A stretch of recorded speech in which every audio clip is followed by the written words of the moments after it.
Selamat datang di video kali ini. Saya Ridwan Arifin, SH LLM, dosen bagian hukum pidana di Fakultas Hukum Universitas Negeri Semarang. Fokus pengajaran dan penelitian saya mencakup dan berkaitan dengan hukum pidana, pemidanaan dan hukum internasional, terutama berkaitan dengan hak asasi manusia, keadilan global, dan kejahatan internasional.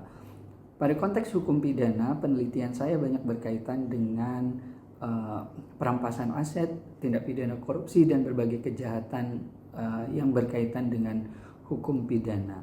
Sementara itu, dalam konteks hukum pidana internasional, saya mendalami peran lembaga internasional dalam menangani kejahatan berat di berbagai belahan dunia, termasuk genosida, kejahatan terhadap kemanusiaan, terhadap kejahatan perang, dan tentunya agresi.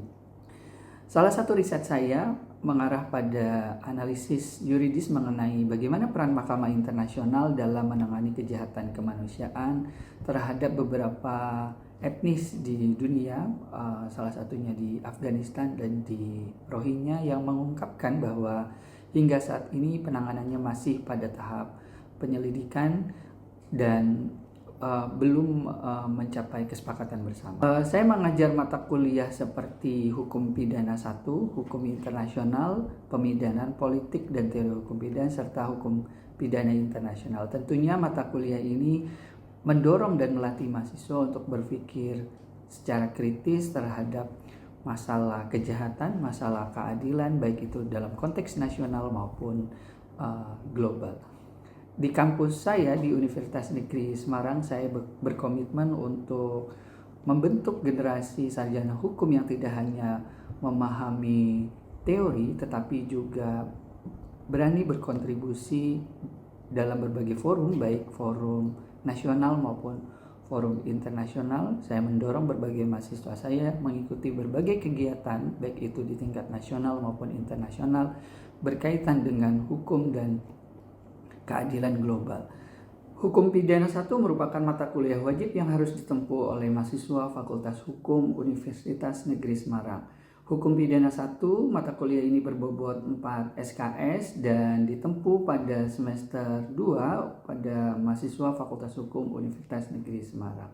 Pada hukum pidana 1, mata kuliah ini mempelajari berbagai hal berkaitan dengan asas-asas maupun ketentuan umum berkaitan dengan hukum pidana, mengkaji mengenai dasar-dasar hukum pidana, meliputi pembahasan mengenai ilmu hukum pidana, pengertian dan ruang lingkup hukum pidana, sumber hukum pidana, persoalan pokok dalam hukum pidana, tindak pidana, kesalahan, dan diakhiri dengan materi penghapusan, alasan penghapus pidana.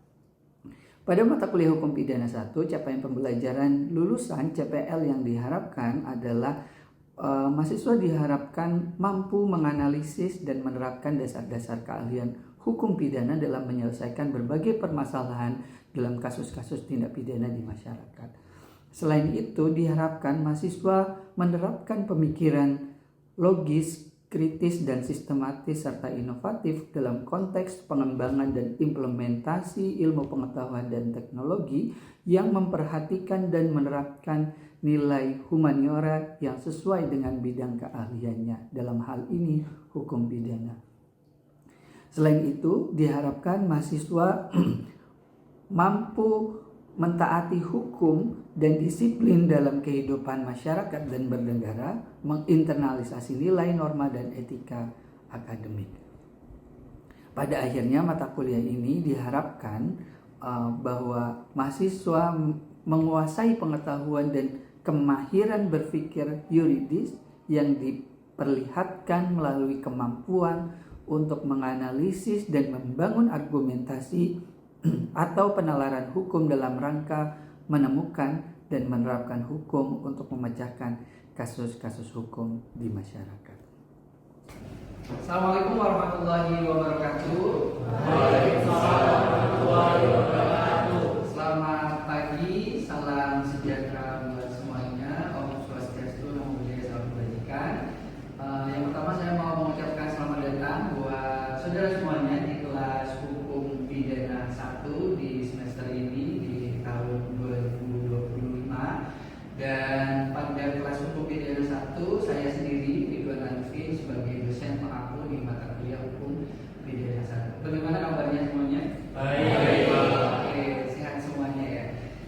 mata kuliah hukum pidana 1 merupakan salah satu mata kuliah wajib yang harus saudara ambil. Bobotnya ada 4 SKS karena mata kuliah ini mata kuliah dasar, sehingga mata kuliah ini berbobot 4 SKS. Mata kuliah yang berbobot 4 SKS itu memiliki tantangan tersendiri buat saudara. Kenapa? Karena mata kuliah ini menuntut pemahaman yang lebih komprehensif. Selain itu juga berbobot SKS-nya banyak, sehingga seandainya mata kuliah ini saudara tidak maksimal, maka saudara IP-nya akan sedikit turun seperti itu. Dan saya berharap semoga di mata kuliah ini kita semuanya mendapatkan nilai yang maksimal. Oke, di mata kuliah hukum pidana 1 mungkin di semester sebelumnya saudara sudah belajar beberapa mata kuliah hukum dasar selain mata kuliah hukum pidana, misalkan mata kuliah hukum perdata, mata kuliah hukum Islam, tata negara, hukum adat mungkin, atau ilmu negara, PIH dan PH. Mata kuliah hukum pidana 1 ini menjadi mata kuliah yang harus saudara kuasai, karena suka tidak suka, senang tidak senang, keseharian kita 24 jam berhubungan dengan hukum, dan banyak juga berhubungan dengan hukum pidana. Salah satunya misalkan ada kawan saudara dipukul gitu ya, kemudian ada kawan saudara menjadi korban pencurian motor, kemudian laptopnya hilang, kemudian saudara cekcok sama pacarnya saudara gitu, kemudian ada pencemaran nama baik dan yang lainnya. Itu hampir semua aktivitas kita berkaitan dengan hukum, dan banyak juga berkaitan dengan hukum. Sehingga mata kuliah ini menjadi penting ketika nanti saudara lulus, saudara akan mendapatkan pemahaman yang komprehensif dengan mata kuliah hukum pidana. Terlebih lagi, tantangannya untuk kita Indonesia adalah nanti tahun depan kita akan memperlakukan KUHP Indonesia yang baru. Sejauh ini sampai saat ini kita masih belajar menggunakan KUHP peninggalan Belanda.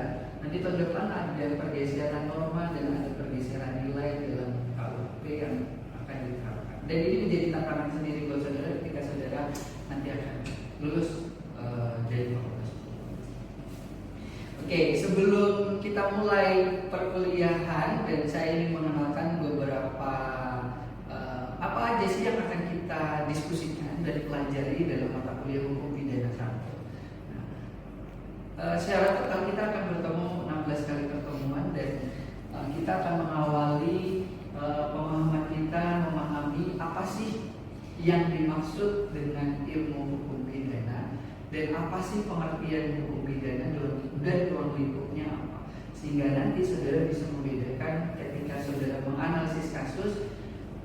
Oh, kasus A dia masuknya hukum pidana, oh kasus B dia masuknya hukum perdata gitu. Sehingga nanti kita bisa membedakan banyaknya kasus di keseharian kita, mana-mana saja yang masuk kasus hukum pidana dan mana saja masuk kasus hukum perdata. Itu banyak sekali. Misalkan kayak saudara cekcok dengan pasangannya saudara, itu masuk hukum pidana atau perdata ya Pak? Kalau ada pemukulan itu masuk hukum pidana atau perdata ya Pak? Kalau ada pencemaran nama baik dalam konteks kasus itu masuknya hukum pidana atau perdata ya Pak? Nah, gitu. Sehingga nanti saudara sebagai mahasiswa hukum, ketika menghadapi sebuah kasus, saudara bisa membedakan ini kasus hukum pidana, ini kasus hukum perdata. Kenapa? Karena ada perbedaan dalam hal sanksi, dalam proses dan yang lain. Oke, kemudian kita juga akan belajar mengenai dan memahami lebih jauh mengenai sumber hukum pidana. Dari mana sih hukum pidana itu berasal, dan apakah hukum pidana Indonesia hanya berasal dari hukum yang tertulis saja atau ada hukum yang lainnya? Nanti kita belajar di sumber-sumber hukum pidana. Kemudian yang paling penting sebetulnya kita yang paling banyak dipelajari dan paling banyak dikaji adalah kita memahami persoalan pokok dalam hukum pidana.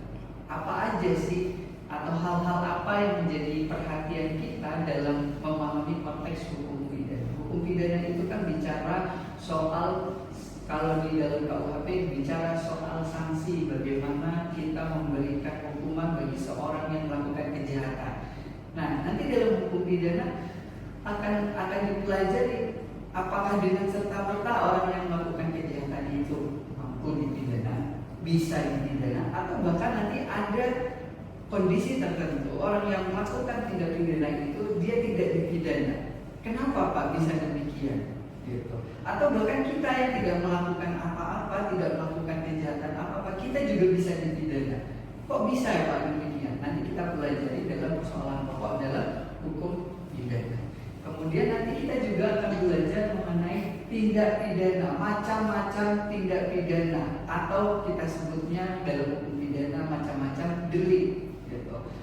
Tindak pidana itu ada apa aja, delik itu ada apa aja, perbuatan pidana itu ada apa aja. Nanti kita belajar di sana, kita memahami itu karena nanti misalkan kalau pencurian itu salah satu tindak pidana, masuk ke dalam tindak pidana apa? Kategorinya delik apa? Apakah delik aduan ataukah delik biasa, delik tunggal, delik berganda? Nanti kita belajar di sana dan memahami itu. Karena banyak sekali di dalam KUHP itu tindak pidana yang kita harus memahami betul karena nanti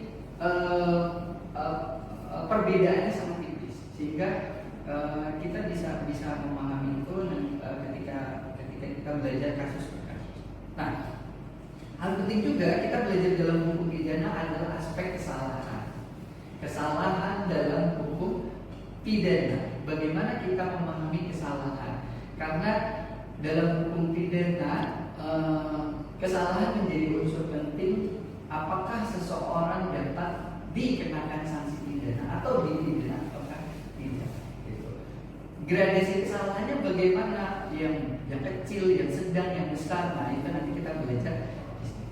Dan yang terakhir yang paling banyak juga kita belajar mengenai alasan penghapus pidana.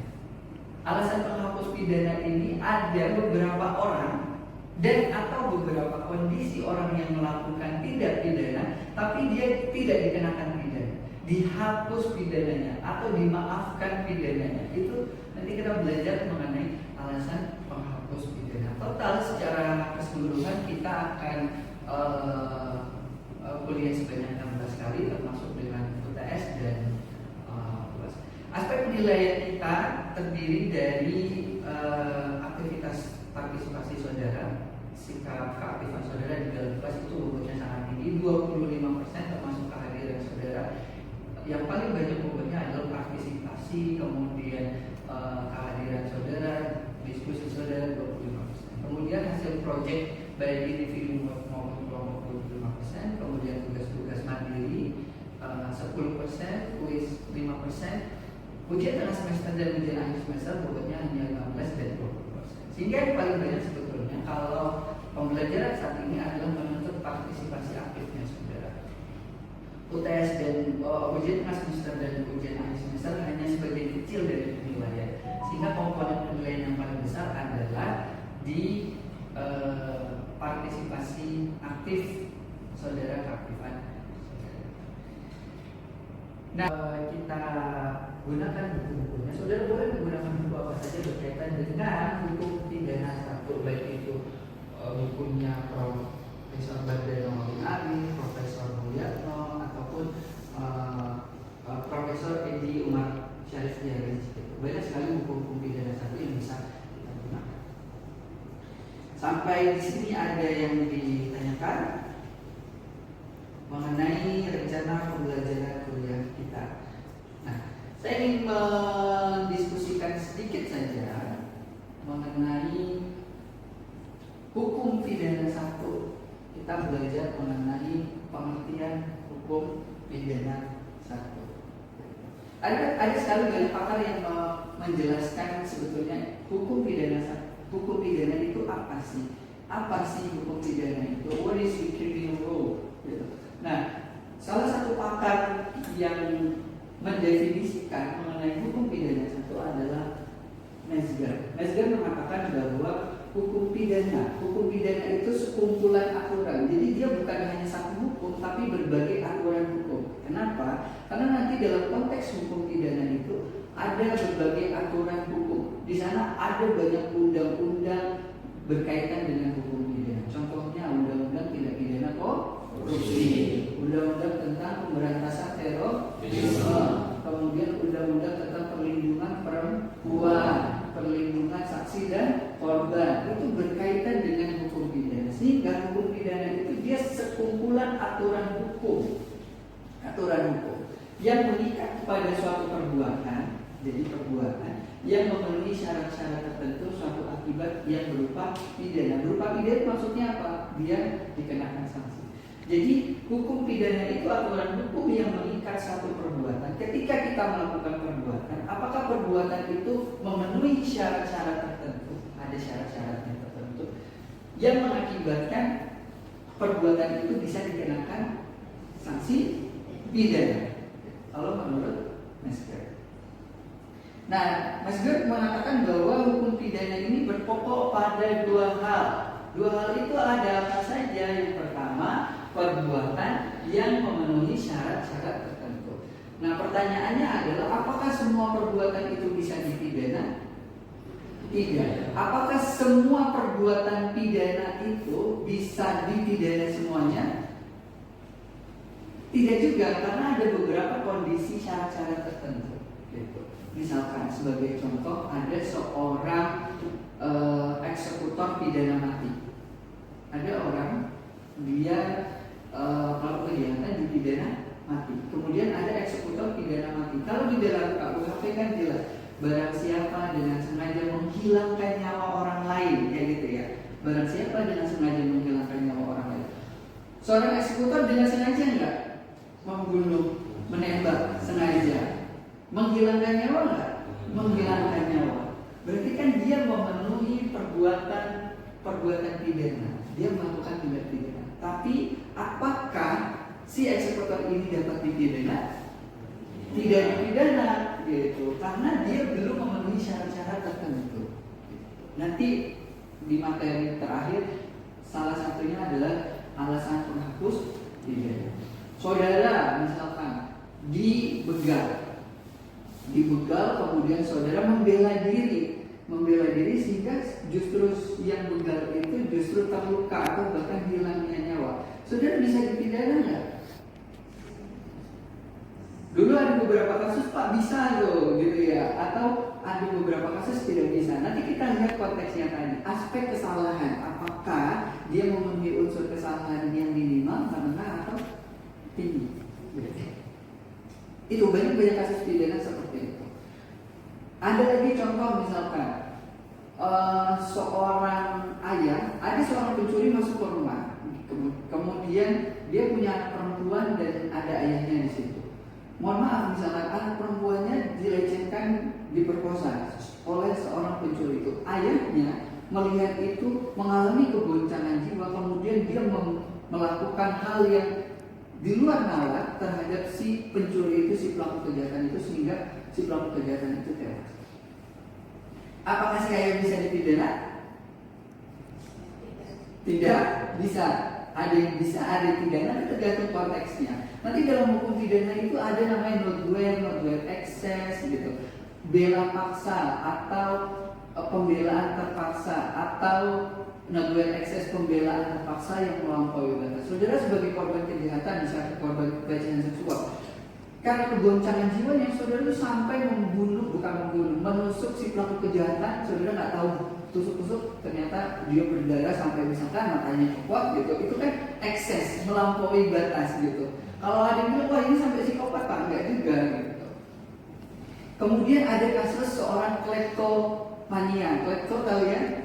Salah satu penyakit psikologi yang dia suka itu nyuri-nyuri barang kecil, misalnya uang logam, pensil dan semacamnya. Dia termasuk ke dalam orang yang tidak bisa dipidana karena dia tidak memenuhi syarat-syarat tertentu, kayak gitu. Tapi misalkan seorang klepto, tapi dia nyurinya uang sampai 5 juta, nah kayak gitu. Apakah dia bisa dipidana? Nah, gitu. Nanti ada konteksnya, gitu. Kita akan belajar itu di materi-materi berikutnya.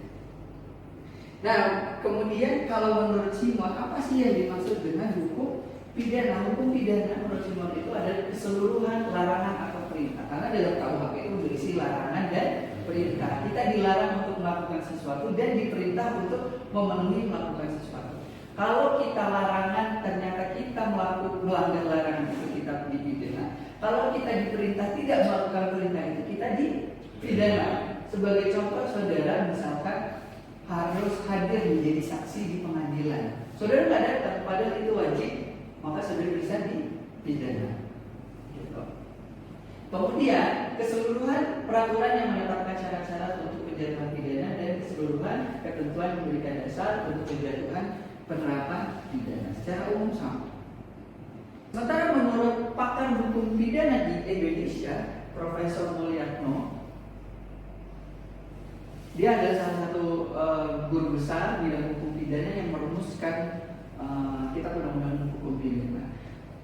Profesor Mulyatno mengatakan bahwa hukum pidana adalah bagian dari keseluruhan hukum yang berlaku di suatu negara. Nah, ini kita harus menggarisbawahi di sini keseluruhan hukum yang berlaku di satu negara. Jadi hukum pidana bersifat, kalau kita katakan dia bersifat domestik, bersifat hukum negara.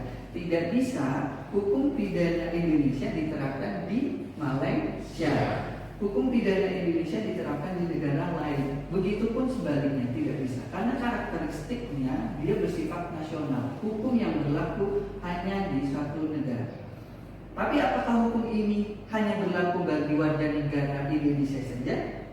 Tidak. Nanti ada hukum pidana yang berlaku juga bagi warga negara asing. Nanti kita akan belajar bagaimana asas berlakunya hukum pidana. Nanti ada asas lex locus delicti, bagaimana berlakunya hukum pidana berdasarkan tempat, lokus. Kemudian ada lex temporis delicti, bagaimana berlakunya hukum pidana berdasarkan waktu. Nanti ada prinsip untuk apa? Untuk menentukan perbuatan mana yang boleh dilakukan, yang dilarang disertai ancaman atau sanksi berupa pidana. Kemudian menentukan kapan dan dalam hal apa mereka melanggar larangan itu dan dapat dikenakan pidana. Jadi secara umum di Indonesia itu hukum pidana itu menentukan satu perbuatan dan dalam kondisi apa perbuatan itu bisa dipidana. Karena tidak semua perbuatan pidana di semua kondisi itu bisa dipidana, gitu ya. Ada beberapa kondisi tertentu yang perbuatan itu tidak bisa dipidana. Baik, sampai di sini ada yang mau ditanyakan?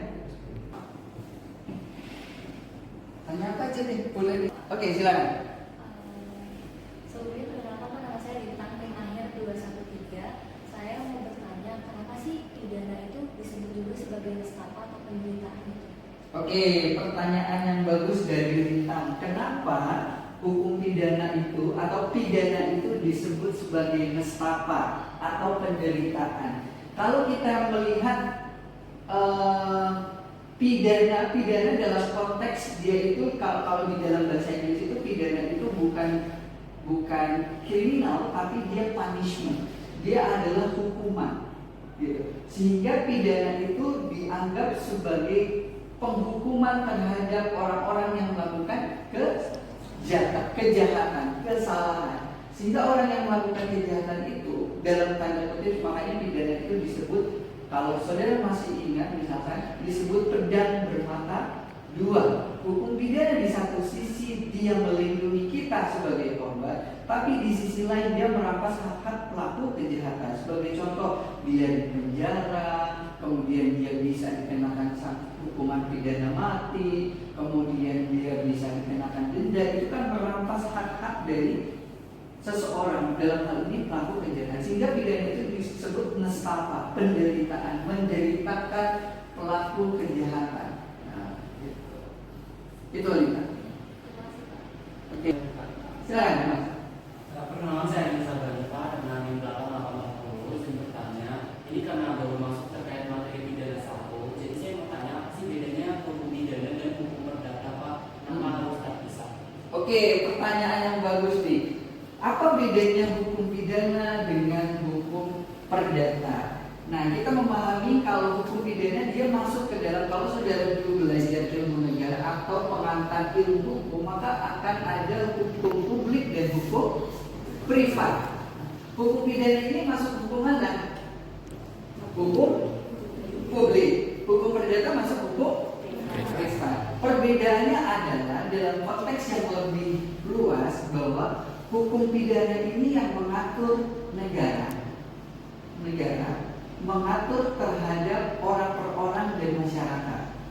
Makanya sanksinya terhadap individu, hubungannya negara yang lebih proaktif untuk menegakkan hukum pidana. Fungsinya untuk apa hukum pidana?